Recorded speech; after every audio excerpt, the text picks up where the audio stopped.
Bismillah. Moi, je voulais poser ma question. Bon, c'est sur le prophète Mohammed sallallahu alayhi wa sallam. Bismillah.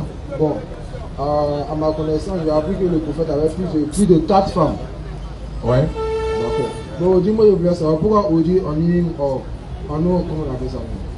On nous force à avoir 4 femmes et pas plus. Je vais te poser une question aussi. Attendez, il a posé une question, il veut répondre. Et sa question, beaucoup de mon ça dans leur cœur. Il ne peut pas venir poser. Lui, au moins, il est venu poser. Les gourmands comme ça. Excuse-moi, hein. Il y a plein d'exemples terre à tête. C'est pas. T'as même pas voir le rapport, mais tu sais que si l'exemple qu'il prend a forcément un rapport. Il te rassure que ça a forcément un rapport. Ok. Les éléphants qui ont gagné la canne, là, Ouais. on leur a donné combien chacun? 50 millions. 50 millions. Entre nous, on a eu combien? 100. 100. Pourquoi? Pourquoi lui il a eu 100 et puis les autres ont eu 100? Bon, c'est lui qui a donné. C'est pas Voilà. faux. L'autre aussi, c'est le prophète. C'est de ça qu'il s'agit. Maintenant, c'est mort, hein, c'est bouclé. Maintenant, le prophète sallallahu alayhi wa sallam a plus de droits. Allah dit dans le Coran, le prophète sallallahu alayhi wa sallam a plus de droits sur les croyants que les croyants en ont sur eux-mêmes. Et il y a des choses qui sont autorisées au prophète sallallahu alayhi wa sallam qui ne sont pas autorisées à nous les musulmans lambda. Et tu as dit pourquoi on nous force.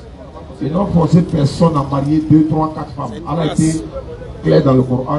Si tu sais que tu ne peux pas être juste là, il faut prendre une seule femme. Il a conditionné. Non. Non. Hein? Pourquoi on doit se limiter à Oui, 4 c'est femmes? ce qu'Allah a dit. Allah nous a limité à 4 noms.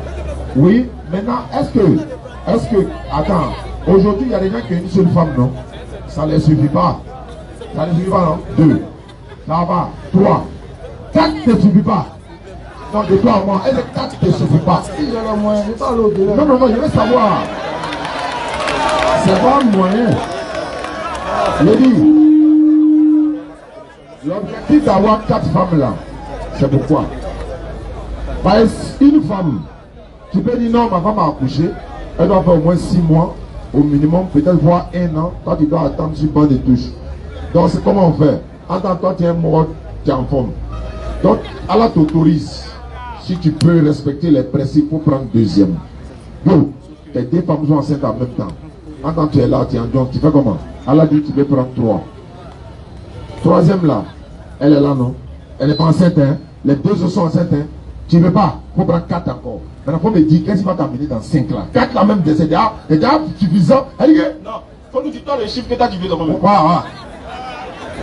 Ouais. Ah, 6. 6. Voilà, attendez, doucement. Attaque-lui.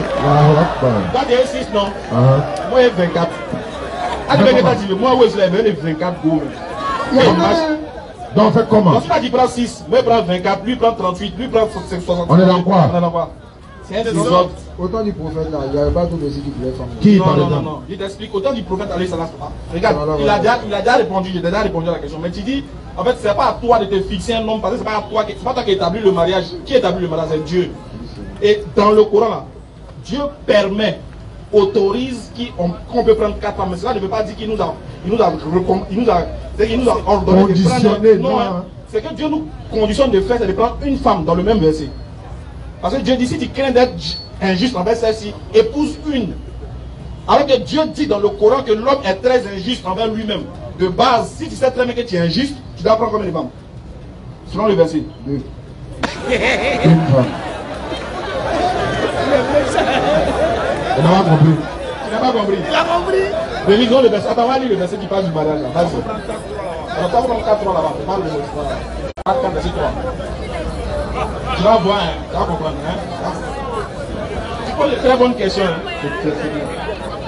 Et si vous craignez de n'être pas juste envers les orphelins, Oui, il est permis d'épouser 2. il est permis. C'est une permission. Ce n'est pas une obligation, mais c'est une permission. Oui, il dit qu'il est permis d'épouser 2. Pourquoi il n'a pas dit, pourquoi il commence par 1? Parce que 1, c'est la base. Voilà, Donc, il saute 1, il dit 2. Vas-y. 3 ou 4. 3 ou 4. Parmi les femmes qui vous plaisent. Oui. Mais si vous craignez de n'être pas juste avec celle-ci, alors une seule. Vous avez vu? Alors une seule. Si vous craignez de ne pas être juste avec celle-ci, alors une seule. Alors que Dieu, dans d'autres passages du verset, nous dit que l'homme n'est pas juste. Doucement avec lui. Allons-y. Doucement avec lui, doucement. Donc, Dieu dit, regarde ici. Dieu dit, normalement, si tu sais que toi, tu ne seras pas juste, alors il faut épouser qu'une seule femme. Tu vois, donc, ce qu'il nous conseille de faire, c'est d'épouser une seule femme. Parce que nous, on sait qu'on n'est pas juste. Maintenant, si tu sais que tu peux être juste dans ce que Dieu a dit, là, tu prends 2 ou 3 ou 4. Dieu donne cette limite parce que c'est lui que le Tout-Puissant, il est le connaisseur de toutes choses. C'est comme si, moi, il vient te dire, quand Dieu décide une chose là, le croyant ne dit pas pourquoi. Il dit, j'ai entendu et j'obéis. Quand il dit pourquoi, quand il te pose la question pourquoi, ça automatiquement il va imprimer pas vers la mécréance. C'est comme si moi je te dis pourquoi Dieu dit qu'il ne faut pas en boire bien. C'est-à-dire, pourquoi il a un problème avec bien. Ou même des porcs qu'il n'aime pas. Ah, est-ce que c'est pas lui qui a créé ça? Qui a créé le porc? C'est pas lui. Maintenant pourquoi il dit qu'il faut pas mes porcs? Pourquoi? C'est pas d'où. Pourquoi? Tu connais Côtelette? Tu connais sauter réveillé? Tu connais au fou? Surah 33 verset 52. Allah parle à son prophète sallam après qu'il y a eu plusieurs femmes, et puis avoir les plusieurs femmes, c'était pas par rapport à l'amour des femmes. Il y a des femmes qui étaient veuves, voilà, il y a des femmes qui étaient, il fallait prendre tout ça des femmes. Il y a des femmes par exemple, aujourd'hui là, si une femme son mari est mort une fois, 2 fois, si tu prends 3e là, ta tête là, on dirait moi c'est déjà, hein, tu vois non? Donc lui il a pris pour montrer qu'il y a ses pleurs, il n'y a rien. Tant qu'elle n'a pas décidé.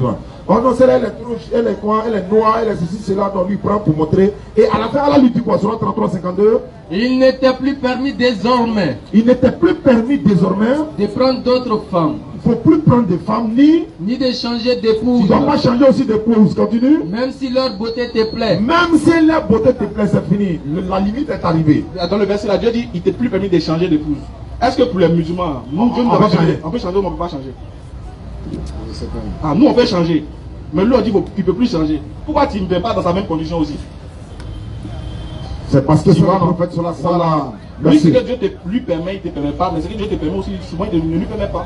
Par exemple, toi tu peux changer, mais Dieu lui dit lui il ne peut pas changer. Tu vois un peu non? C'est comme ça. Merci. J'ai une autre question. Alors rapidement, alors, parce qu'on a de la visite là. Moi je voulais savoir pourquoi quand Lève le micro là. Pourquoi quand on prie, les femmes sont derrière? Cette question. Il y a quoi? Mais c'est pas quoi. Le gars pose la question.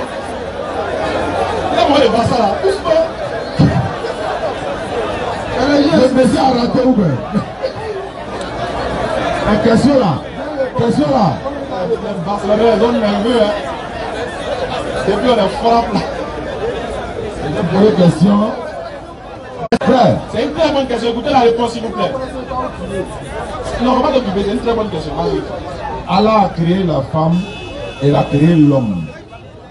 On dit, l'adage dit, derrière un grand homme, il y a une grande dame. La femme est sacrée pour nous. Nous respectons la femme. Nous l'honorons. C'est-à-dire que ce n'est pas comme la femme est un danger, mais le shaitan peut passer quand il y a c'est-à-dire qu'il y a le mélange des hommes et des femmes, il y a beaucoup de choses qui arrivent. Regarde par exemple, le taux de grossesse en milieu scolaire musulman est plus bas que le taux de grossesse en milieu scolaire de l'autre côté. Pourquoi? Parce qu'à l'école franco-arabe, là, on ne mélange pas les hommes et les femmes. Peut-être que maintenant ils le font, je ne sais pas. Pourquoi? Ça évite ça. Deuxièmement, dans l'islam, une femme, tout le corps de la femme est séduction. Tout le corps de la femme est séduction. Bon, c'est pas l'islam même, c'est un vrai même. Voilà, c'est vrai même. Vrai même. Regarde par exemple, à l'église où les femmes sont là, les hommes sont là. Allez, on loue le Seigneur, il n'y a pas de problème et puis on sort. Dans la prière musulmane là, donne ton micro à Midou. Mets-toi devant, tout comme ça. Oui, voilà, non, regarde ici. Voilà, regarde ici. Faut prier, faut faire. Tu me suis, hein, faut faire comme ça. Bon, maintenant on a fait Amin. Après on fait quoi? Quand on finit Fatia et puis on a l'histoire, après on fait quoi? Vas-y. Attendez ça, c'est une femme, hein, c'est une femme. Non, pourquoi tu te lèves? Attends. C'est une femme, hein. Et puis c'est la plus belle du quartier, on a choisi, hein. Maintenant, supposons que son pointeur, il est juste derrière. Voilà. Maintenant, moi, mon voisin, là, il m'a coudé. C'est une manière de dire, dans son cœur, dans mon cœur, elle dit, elle t'a vu ce qu'il y a vu. On est où? C'est la première partie. Hein? Ça, ce n'est que la première partie. Et la deuxième, dernière partie, on va voir. tu connais. Après, imagine, tu comprends, non? Alors, il est trop hier. C'est la pudeur en islam. Ça, c'est la pudeur. Déjà, c'est pas parce qu'on est un Ça n'a rien à voir. Au contraire, comme il a dit, la femme occupe un grand rang chez nous. Et Dieu connaît les hommes. Le prophète Ali sallallahu alayhi wa sallam, il nous a éduqués. Il n'a pas été juste un prophète qui nous a transmis le message. Non. En plus de nous transmettre le message, il nous a éduqués. Il a éduqué son peuple. Et il a éduqué l'humanité, tous ceux qui veulent suivre le prophète. Il nous a éduqués de sorte qu'on ait cette pudeur, ce respect. Tu vois, ce respect. Et puis en pleine prière, ces règles sont venues. Eh bien comment? Tu vois là. Donc, elle me signe à celle qui est derrière. Elle aussi va dire, ah non, moi, mais j'ai gardé, ça fait 3 jours. On va où? Voilà, tu comprends que. Il y a beaucoup de choses. Voilà. On n'a pas de. Par exemple, il y a des lieux, il y a des moments où il y a la on mélange, on est ensemble. Par exemple, au Hajj, on fait ensemble. Parce que au Hajj, on fait les hommes et les femmes. Ouais, ça va, ouais. Voilà, on fait tout ensemble. On fait toutes les activités. Là-bas, c'est le grand rassemblement. Mais dans les mosquées, pour bien ordonner les choses, pour bien faciliter la prière aux autres, pour ne pas se gêner. Parce que Allah n'aime pas qu'on soit gêné. Voilà pourquoi il différencie. On permet aux hommes de prier et les femmes sont derrière pour faire la sécurité. Et les imams nous enseignent. Les imams nous enseignent que même l'islam, une femme peut être imam des femmes. Hein, frère, une femme peut être imam des femmes, mais elle se met à côté. Elle se met dans la même alignement. Voilà. Mais il faut avoir plus d'informations. Merci beaucoup pour tes questions. Merci à toi. Salut.